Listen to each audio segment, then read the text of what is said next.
Hello guys, कैसे हैं आप सब। तो भाई आज मैं जा रहा हूँ पूना, वो भी फ्लाइट से। जी हाँ भाई, लास्ट ब्लॉग में आपने देखा था मैंने दिल्ली से हैदराबाद अपनी पहली फ्लाइट बोर्ड करी थी। बहुत ही अच्छा एक्सपीरियंस था। तो आज मेरी है एयर इंडिया की फ्लाइट। ठीक है, अब पहली बार एयर इंडिया पे जा रहा हूँ, देखो क्या एक्सपीरियंस होता है। अब मैं इस वीडियो को एक ट्यूटोरियल ही रख देता हूँ कि कैसे अपनी पहली फ्लाइट बोर्ड करें जैसा मैंने। और दिल्ली टू हैदराबाद का भी मैं आपको एक्सपीरियंस नीचे पिन में डिस्क्रिप्शन पे डाल दूंगा, तो आप उस पर देख लेना। तो पहले आपकी गेट पे टिकट देखेंगे, और अगर इंटरनेशनल डिपार्चर है तो प्रॉपर पासपोर्ट चेक होता है। मेरी सिर्फ टिकट देखी और एक गवर्नमेंट आईडी देखी। वैसे जो मेरा कॉलेज का कार्ड है वो भी एक्सेप्ट होता है यहाँ एयरपोर्ट पे, तो ऐसी कोई दिक्कत आनी तो नहीं चाहिए। अब अगला काम होता है अपनी फ्लाइट को देखना। अब यहाँ पे एयर इंडिया का काउंटर कैसे ढूंढेंगे, उसका सबसे आसान तरीका है, ये ना सामने स्क्रीन लगी होती है। अब इस स्क्रीन पे मेरी 4:45 की पुणे की फ्लाइट है। तो ये अगर आप मेरा बोर्डिंग पास देखेंगे तो फ्लाइट नंबर है ये। और अब यहाँ पे अगर मैं मैच करूँ तो वो अगर आप देखेंगे वो रही 4:45 से।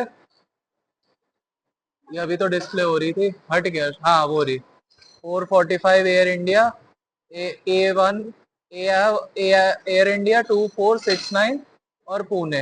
अब एयर इंडिया की ना बहुत बड़ा प्लेन होता है, इसमें इकोनॉमी, प्रीमियम इकोनॉमी और बिजनेस क्लास भी होती है। लास्ट टाइम अकासा वाली में वो एक कॉम्पैक्ट प्लेन होता है जिसमें सिर्फ एक ही क्लास होती है जो कि इकोनॉमी। ऑप्शन मिल रहा था मेरे को अपग्रेड करने का, इवन बहुत सस्ता ऑप्शन मिल रहा था, बट मैंने चूज नहीं करा। फर्स्ट फ्लाइट है एयर इंडिया की, तो इकोनॉमी से एक्सप्लोर करते हैं। फिर भाई नेक्स्ट फ्लाइट में फिर बिजनेस क्लास से भी कर लेंगे, क्या दिक्कत है जी। अब A to C काउंटर बोला है, इसका मतलब मैं दोनों काउंटर में से किसी में से भी बोर्ड कर सकता हूँ, ऐसा मुझे लगता है। अब इन रियलिटी क्या होगा देखा जाएगा भाई। देखो सबसे पहला काम है हमें अब बैग ड्रॉप करना है, क्योंकि ये जो मेरा ये वाला बैग है ये 15 किलो, और एक बैग 7 किलो का जो कि चेक इन और ये कैबिन में जाता है। सॉरी उल्टा बोल गया, 15 किलो चेक इन है ये, और 7 किलो है ये। इतना ज्यादा वेट होगा नहीं इसका, और ये भी मेरे हिसाब से 15 किलो से कम ही होगा। तो ये जाएगा, अब ये बैग मिलेगा मुझे सीधा पूना में। और अभी मेरा काम है बोर्डिंग पास लेने का, तो लेते हैं भैया बोर्डिंग पास। तो गाइस ऐसा सा काउंटर होता है, यहाँ पे आपका वेट चेक होगा, बैग का मतलब।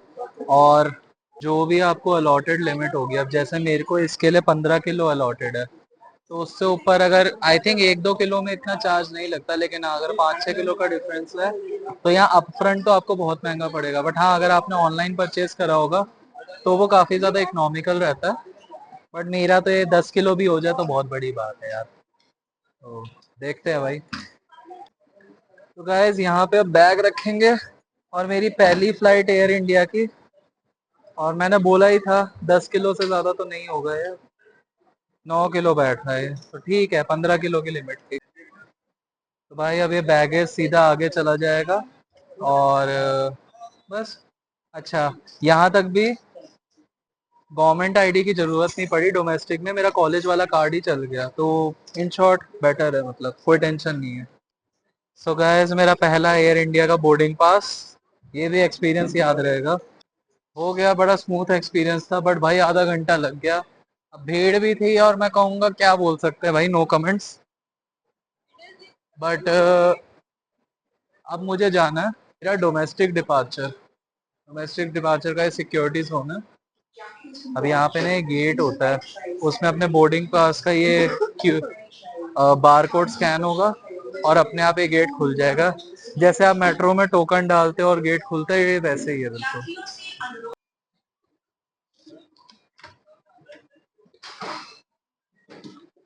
तो भाई ये ट्रे होती है, जितना भी आप पे इलेक्ट्रॉनिक सामान होता है वो सारा आपको इसमें डालना होता है। जी हाँ भाई। तो भाई यहाँ से फोन भी आपको अपना रखना पड़ेगा, और सारा सामान। तो भाई अगर आपकी डोमेस्टिक फ्लाइट है तो भाई मतलब आराम से, मेरा 4:45 का टाइम था, तो भाई सही में प्लीज 2 क्या 3 घंटे पहले आना। सिक्योरिटी चेक, बोर्डिंग पास सब लेने में भाई आराम से, नहीं तो 1 घंटा लग ही जाएगा। अब आप कहोगे मेरी लास्ट वीडियो जिसमें मैंने अकाशा में ट्रेवल करा था उसमें क्यों नहीं इतना टाइम लगा, तो भाई उनका छोटा सा एयरक्राफ्ट है और कॉम्पैक्ट है, उसमें सिर्फ इकोनॉमी क्लास होती है, बट इसमें 3 क्लासेस हैं, एयर बस है ये, तो फर्क तो पड़ेगा ना भाई। तो भाई टाइम पे पहले आओ, कामयाब रहोगे, क्योंकि बहुत अमाउंट आप पे करते हो फ्लाइट पे आने के लिए, और अगर वो वेस्ट हो जाए तो मेरे ख्याल वो अच्छी चीज़ नहीं होती। तो भाई मेरा है गेट नंबर 44। हाँ भाई बहुत चलना पड़ेगा, लेकिन क्या करे भाई, मतलब खाने की दिक्कत नहीं होगी, खाना भी बहुत बढ़िया है और यहाँ पे पीना भी बहुत बढ़िया है। तो भाई मैं तो पीता नहीं, बट अगर किसी को यहाँ पे अभी शुगर मेला करना हो तो भाई एक से एक ब्रांड्स की बोतलें हैं भाई, कर सकते हैं यहाँ पे शुगर मेला। और मेरे ख्याल इन पे ऑफर्स भी बहुत तगड़े हैं। अब आपको लोग को पता होगा भाई, कमेंट में बताना कौन सा बढ़िया ब्रांड होता है, और यहाँ पे बैठ के आप लोग शुगर मेला कर सकते हो।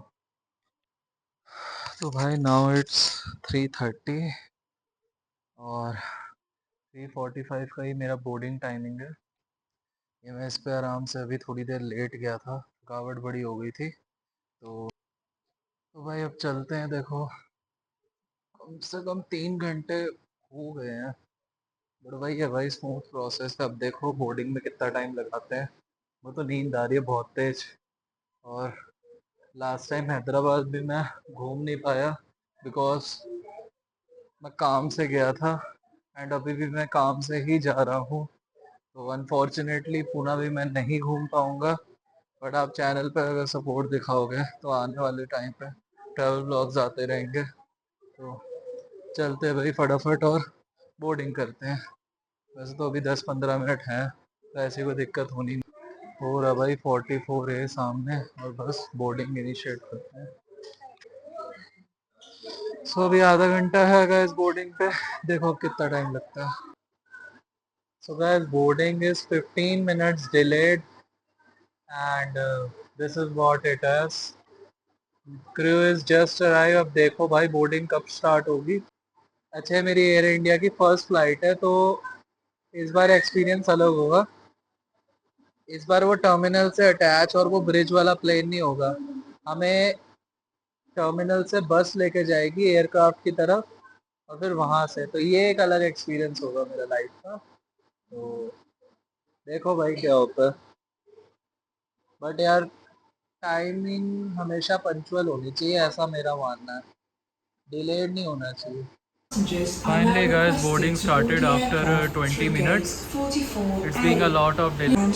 देखो भाई पहला एक्सपीरियंस है क्या होता है। नाउ बस में आ चुके हैं और ये बस लेके जाएगी सीधा प्लेन के पास, and the first experience of mine. So now let's see. अभी ज़रा माइक की बैटरी लो हो गई है मेरी, तो ज़रा वॉइस में थोड़ी डिस्टर्बेंस आएगी, प्लीज़ मैनेज कर लेना भाई, सॉरी उसके लिए। फाइनली गाइस, फाइनली बस चल चुकी है। अब फटाफट से करेंगे, प्लेन के अंदर जाएंगे। मेरा पहला runway boarding experience. Otherwise last flight में आपने देखा ही होगा, मैंने वो एक ब्रिज होता है उससे एंट्री करी थी फ्लाइट में, but this time there is a unique.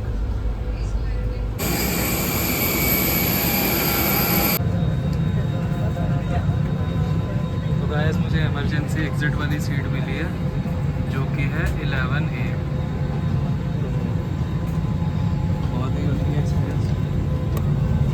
ये बैठ गए जी भाई। एयर इंडिया का ये सीट तो बहुत बढ़िया है कि भाई ऐसा सीट है, और सीट कंफर्ट तो ये वाला भाई।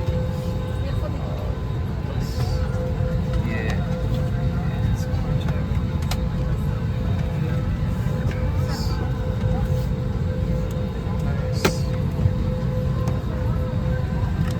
काले उपकरणों की धारण जगह जब अन्य विमानों से रद्द हो सकती है, आपसे निवेदन है कि ट्रैफिक को के सुरक्षा देशों पर ध्यान दें।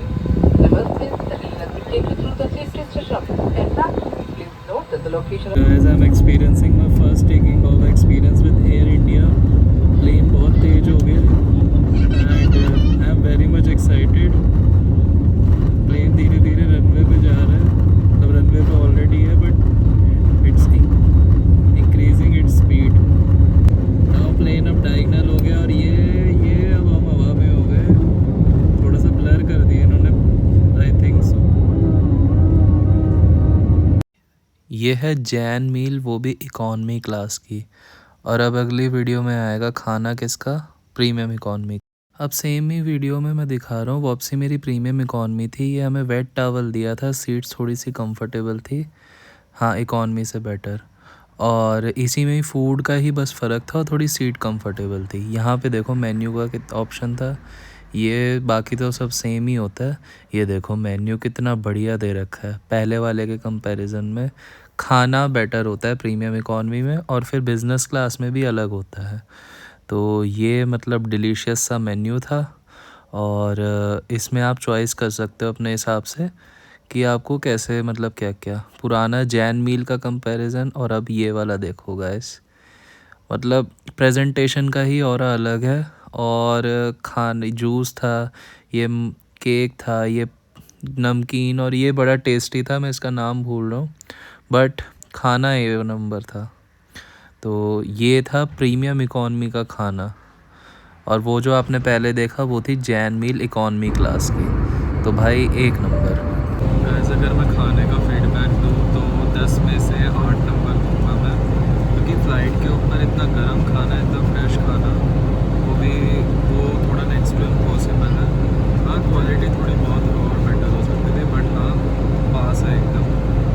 अभी फ़्लाइट टेक ऑफ हुई थी 4:45 और 50 के around, and it's like 5:45 and खाना डन है। अब थोड़ा सा सो लेते हैं। गैस माइक डिस्चार्ज होने की वजह से थोड़ा वॉइस में दिक्कत हो रही होगी, बट एयर इंडिया का लेवरेटरी सिंपल है, जैसे आकाश में होता, कोई फ़र्क नहीं है।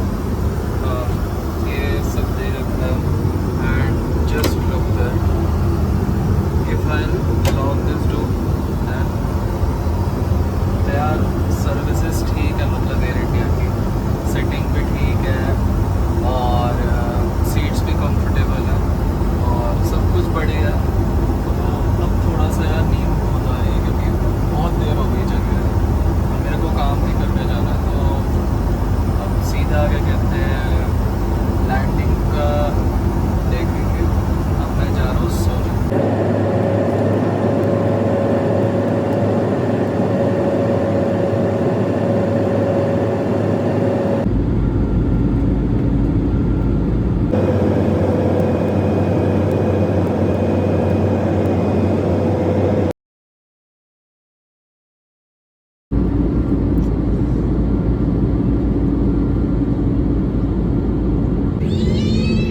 Guys, I'm approaching Pune.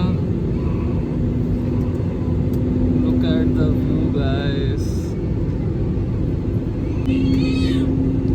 That's too adorable, fantabulous, and synonyms लगा लेना अपने आप में।